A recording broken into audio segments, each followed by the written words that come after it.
Hey everybody, it's Cyborg, once again joined by Temp, and we are just about finished here with Year 3. Today's issue is issue number 12 of Year 3, so it is the finale of the year. I believe we still have an annual to cover, I don't know, things and stuff.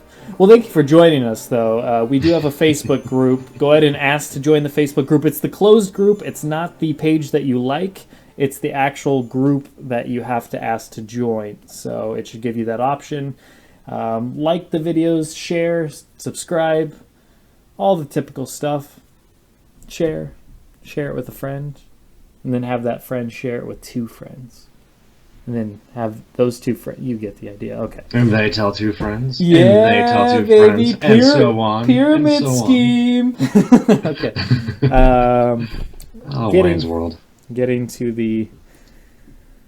We're not worthy. Okay. Getting to the actual episode here. The issue at hand. It is the finale of Year 3, as I said. So let's jump right into it. We have Trigon and Mr. Mxyzptlk both battling out in the sky. They are in ginormous form. They're going crazy. Swirls all around them. What the hell is going to happen? There's a house on each end of the field. We have the House of Secrets, the House of Mystery. What a crazy coincidence that these ginormous mansions are right by each other. I hope the owners are like rivals of some sort. Maybe 2 grumpy old men. Okay. So then we can hope. Sure. You can hope for anything. The House of Secrets is where Superman's team... Okay, excuse me for that. The House of Secrets is where Superman's team is being held up, so to speak. That's where Flash rescued them all and put them inside. And then the House of Mystery is where Batman and his team are held up. So we see Batman and Constantine kind of talking about how, what they got to do. Interesting to see Poison Ivy on the team. Poor Poison Ivy, literally just wrong place, wrong time. Well, it's not even wrong place, wrong time. She had nothing to do with getting here. It was not her fault at all. I mean, she should have honestly just stayed in the Batwing and just kept going. Like, I know she didn't know how to fly it, but maybe jumped out a little bit, like a few miles down the road. But yeah, so we then have obviously Huntress's death kind of dealt with here. Batman and everyone seems a little somber. Dr. Fate's very, kind of all business as we expect from him. He's saying we don't have time to grieve as much as we'd like to. We need to do something about Trigon and Mxyzptlk. Superman's kind of in the same vein. He's feeling really weak. Both Hal and Sinestro's powers are running on reserves, I guess, is a thing that they have. They got like a backup little generator to their rings just in case. Yeah, because they should be, I don't want to say naked, but their suits should be gone if they're out of power. So I guess they have to ride in that reserve. And we don't know if they're necessarily naked. Hal could have like a Hawaiian shirt like Guy Gardner did. And I like to see like Sinestro in like just something ridiculous, maybe like a banana hammock or something. It's just like shocking. Like, did not expect that. It's like a Snuggie or some shit. Okay. And yeah, so then we kind of have some back and forth between there. Cyborg's trying to get Raven to wake up, and Constantine and Batman go back and forth. Constantine's being a complete jerk once again, smoking inside. Yeah, no consideration. Yeah. None. I just wish like Fate at one point would just like, could you please put that cigarette out? We see Deathwing. Is that his name? Deadwing. Deadwing. Yeah, Deadwing. Deathwing. We see Deadwing kind of volunteer. He comes up with a plan. Him and Dr. Fate kind of come up with a plan of having Billy Batson use his Shazam power to transform and somehow set off a chain reaction, which then Dr. Fate would carry forward, where he would teleport both Trigon and Mxyzptlk to avoid, to get them out of, get them away from everyone, so that way they can survive. And windows get blown in, which I thought there was a great spot there where the windows are shown blown in from on both houses. You see everyone go flying, except for Deadwing is just standing there completely unharmed because he's incorporeal, so he doesn't get affected by the blast, which is kind of cool. And yeah, so we see Deadwing spring into action, and Constantine's kind of being a little, he's talking to Batman. They kind of have a little back and forth. Wonder Woman starts to carry Raven out because she figures, hey, you know, I might as well give Raven to Trigon. Maybe that'll end things. Others don't think that'd be such a great idea. And Deadwing jumps in to say just that, and he explains, you know, you got to trust us. We're here to help. You know, we're going to set our differences aside. I need to basically take Billy out there and have him work with Dr. Fate. It looks like Billy does not take Deadwing's proposal to have him possess him, so Billy wants to do it on his own. We have a great moment here where it looks like Damian kind of wants to, you know, potentially apologize. He says Dick, and then he says I, and he kind of raises his hand, but then Nightwing or Deadwing just says, it's okay, Damian. I'm a little disappointed that's all we got there. I mean, maybe that's a tease for later, but I wanted a little bit more, but I do like that Deadwing's, you know, master of forgiveness over here. He's just like, no, it's okay. Yeah, it's no. okay. I too wanted more. I thought it. Oh, I mean, the fact that there's not more kind of fits the theme of Sure. the latter year 3, unfortunately. Yeah. We'll get into that. And then we see both houses are catching on fire just because of the craziness, and that they're being essentially like transported into hell. And it's a cool shot where Billy is walking through this fiery field. I mean, this is just Billy Batson. This isn't Shazam, not Captain Marvel or anything. He is just Billy, little kid Billy, walking through this field of fire. So he's showing a tremendous amount of courage. He's walking through that field of fire, and there's this great image of Dr. Fate flying towards Billy from the distance. It just looks really badass. You have Constantine going back and forth with Batman. Constantine's kind of reassured that, you know, when Dr. Fate mentioned the fact that the magic, basically all magic powers have been sapped out due to everything that's been going on, he kind of thinks, do you really think he meant that? Batman reassures him, you know, if Dr. Fate says it, then of course he meant it. And he says, but you're the mage, why do you ask? And Constantine just says, no reason. And then we just see Raven's eyes open. So she is now awake. So clearly Constantine's a little bit afraid of potentially Raven going berserk. Then, that's the end of that chapter. We jump to the next chapter. Billy's saying, you know, he can do this. He's kind of, you know, giving himself motivation in his mind, inner monologuing, making sure he keeps on going. Dr. Fate is there encouraging him as well. He's telling him to keep walking, just wait for the signal. Billy's kind of freaking out, thinking he's going to mess everything up.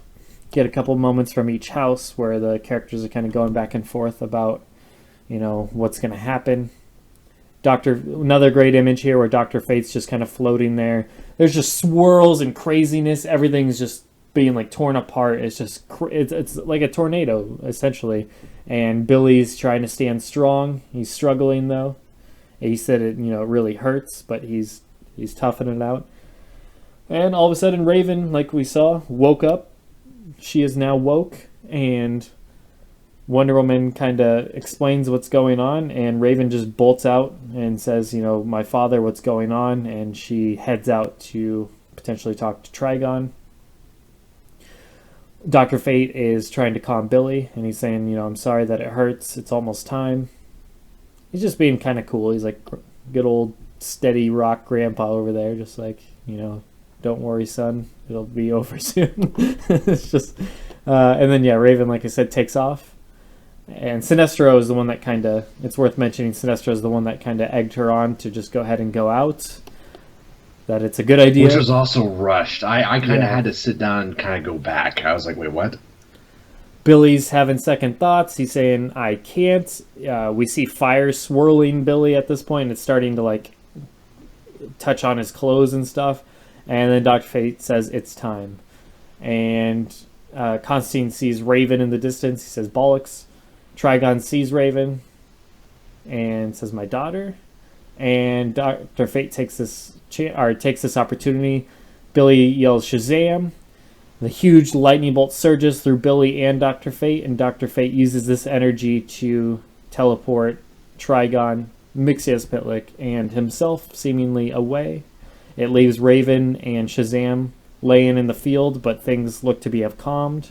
On both houses, everyone seems to be knocked out from this ginormous blast.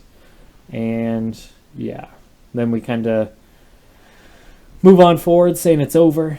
All the characters are recuperating. They seem to be gone. Batman and his team are all laying in bed, so to speak. A lot of them are, like I said, recuperating, and they are under a mine, like a giant lead mine, 200 miles or something crazy underneath the earth. I can't remember.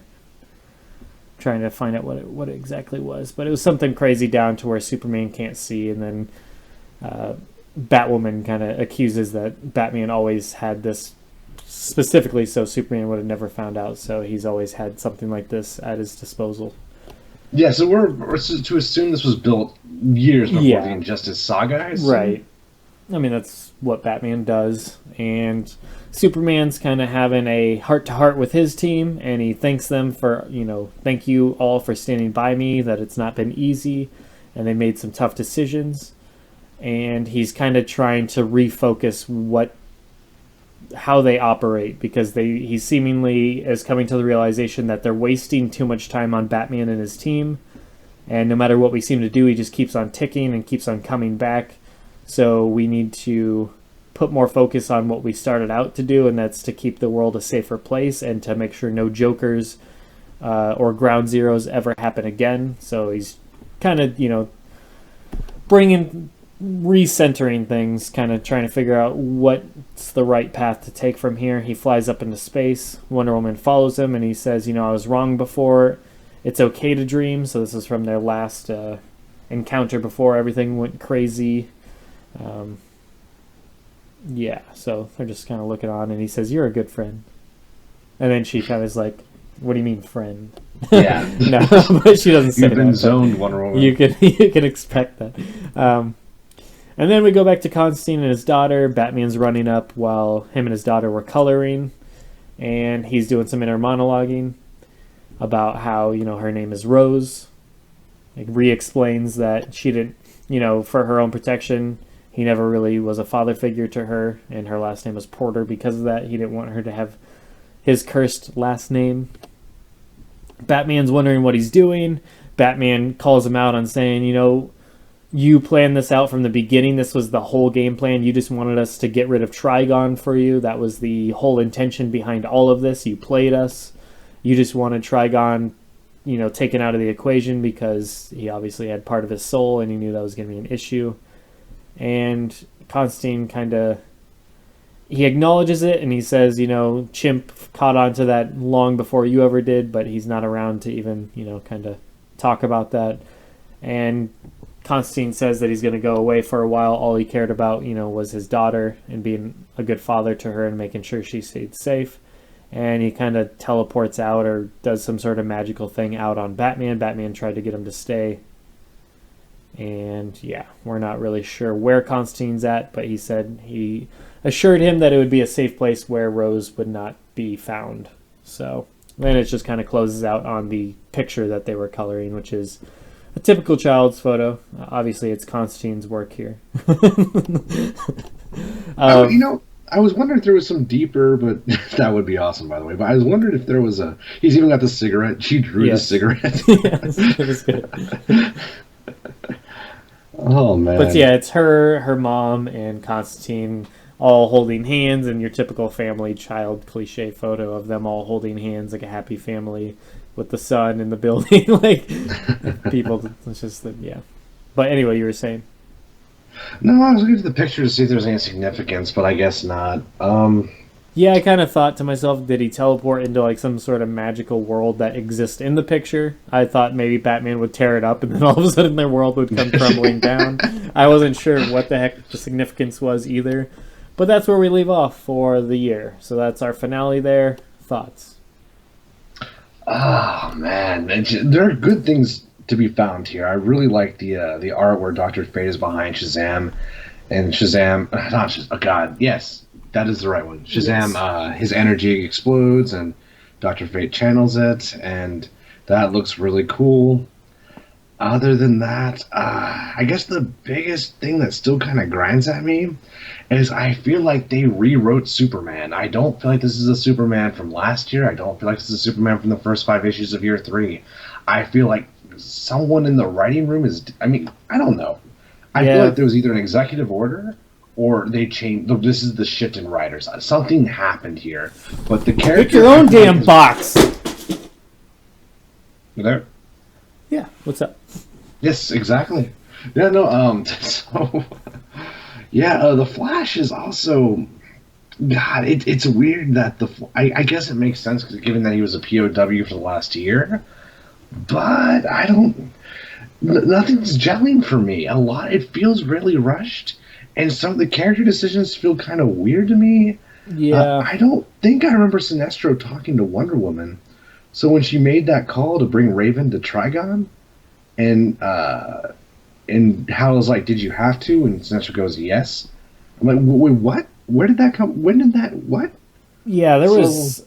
I'm right there with you. There was. I feel like this year really kind of took a dive, and not. I mean, even at its lowest point, it wasn't bad, but I feel like it started off so high for those first like 6 issues. I would say so. The first half was yeah, definitely really strong, and then once we got past the like, oh sweet, this character is involved. Oh, I love these character interactions. Like, all of that started to go away, and it's like, where's the story to really carry this like the previous years?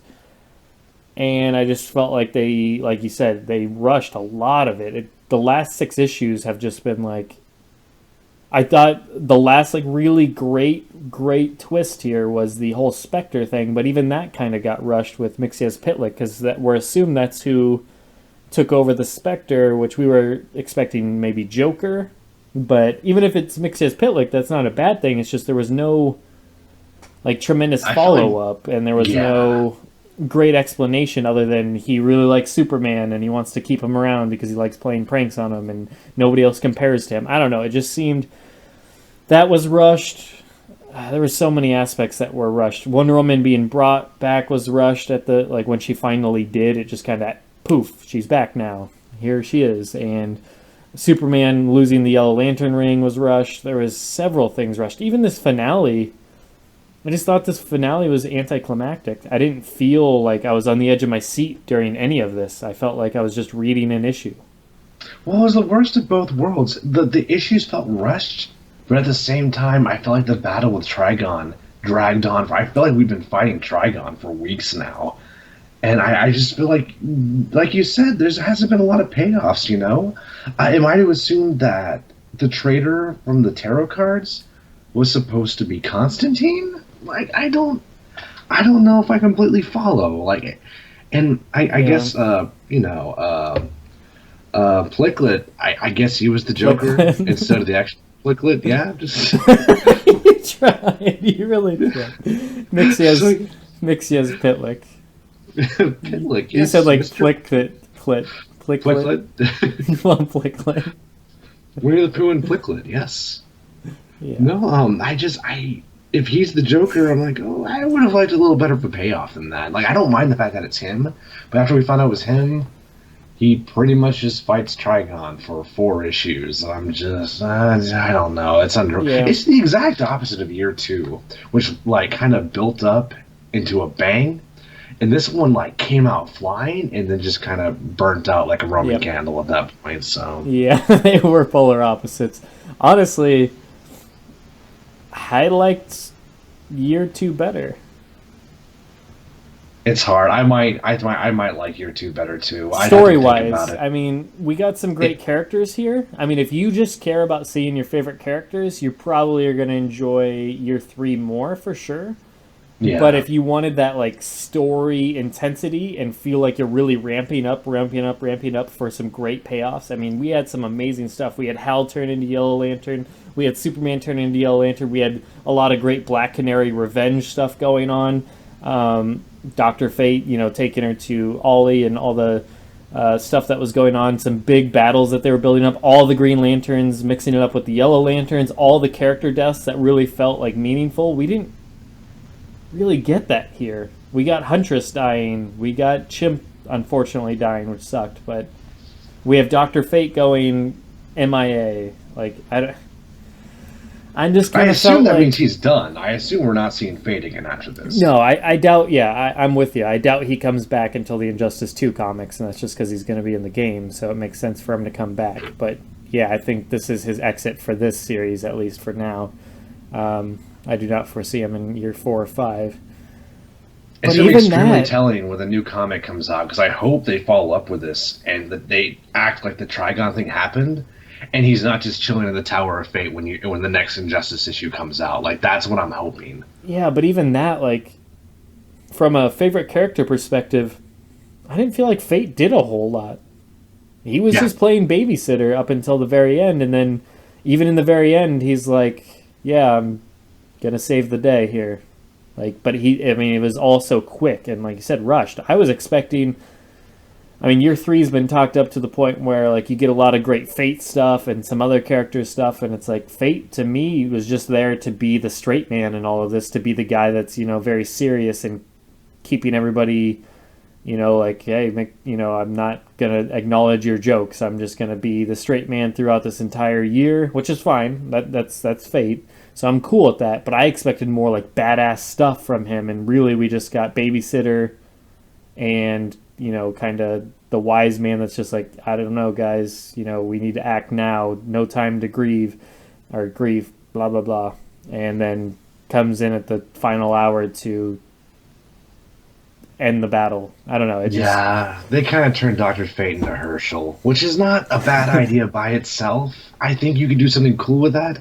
I feel like they were going to, but they ran out of something, whether it be time, whether they ran out of money, whether they ran into some fucking, like, upstairs bullshit from Warner Brothers DC. I don't know, but a wrench fell into something. Even Swamp Thing goes along the same vein. Swamp Thing barely had a role here. He was in a couple issues and he did a couple things, but he was a very background character as well that showed up for a couple things, and that was it. So, really, this was the year of Constantine, and which was great. Constantine was probably the highlight of the year. He did a lot of cool stuff and a lot of great interactions, and I would give maybe like a secondary to Spectre, even though it wasn't really Spectre. But he played obviously a huge role in the year as well. A lot of stuff going on, a lot of background stuff and manipulation going on. So I guess you could attribute it to Mixias Pitlick in the end, but, like, at the end of the day,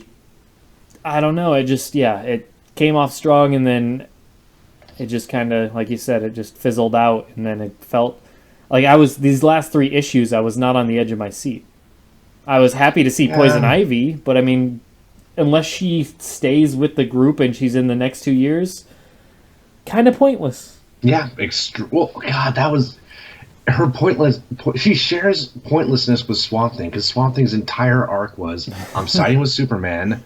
Oh shit, I'm fighting Ivy for some reason, and oh, I guess I'm in hell now. That is his entire arc. Yeah. I don't. Also, quick rant. I hate these covers. They're getting on my nerves. Don't show me the Spectre fighting Trigon if the Spectre's not going to be in the issue. I don't care if it's fucking Mix-a-Lot Flicklet. Just show him. Yeah. You're good. Just keep going. We'll just roll past. Yeah, man, dude. Chimps on the cover. And I get, maybe this cover might be excusable because this is actually the front cover of the volume. Yeah. This is volume 3.5 from the front cover for that. The cover feels very all-encompassing of what you can expect from the year, like the character-wise. So yeah, I could see that being what's going on here. It's also kind of funny when they all get warped out. I guess maybe not warped out's not the right. When reality reassembles.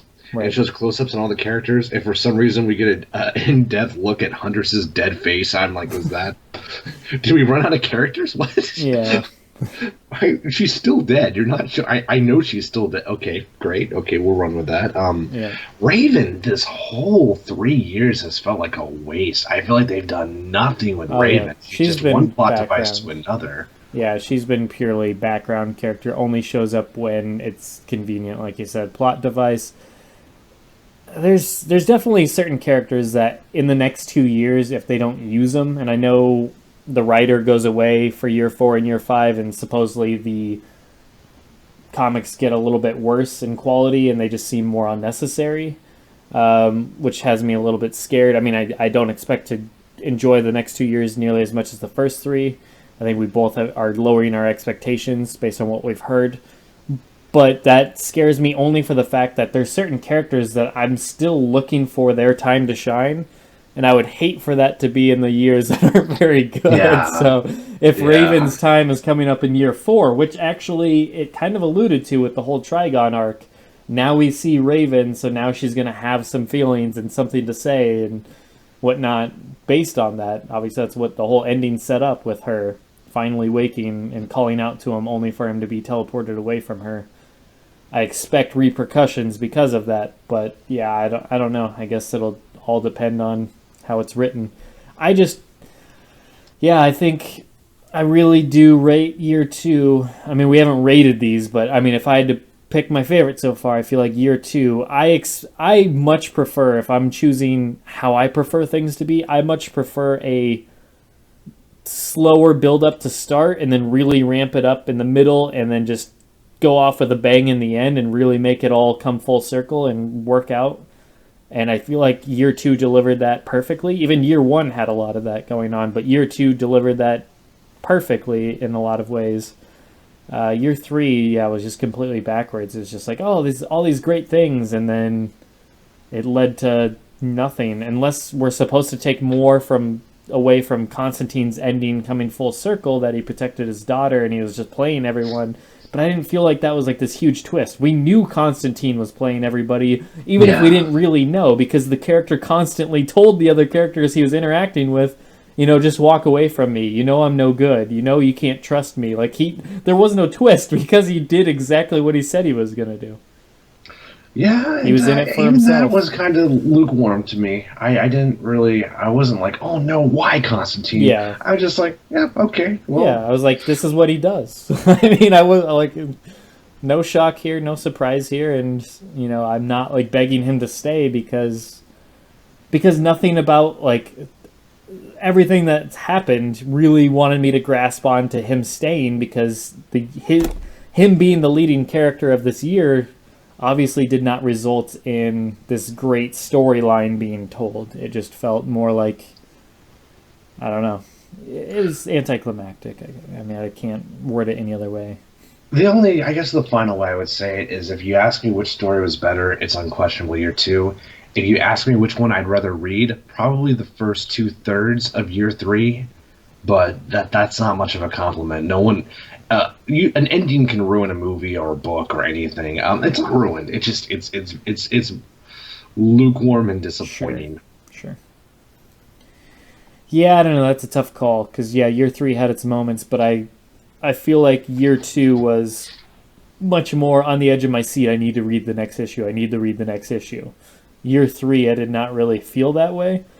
I definitely the last like 5 or 6, I've just been like, well, time to read another one.